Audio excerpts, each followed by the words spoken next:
Team Bianca, our first step in making a Greenish pizza is wearing the apron. Okay, yan naman Q. I wanna know Q, ano pa ang first step natin to making a Greenish pizza? Yes, Q. So, of course, mga G-Fam, we're all about keeping it safe and clean. So, ayan, naka-apron na tayo. And of course, kailangan natin mag-gloves para PG or ganap na nalapat ating pagiging pizza maker. Ayan. Perfect. Oh my God.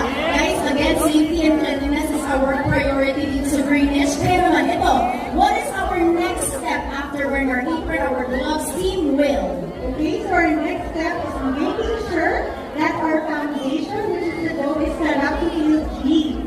So for all ingredients pizzas that we're making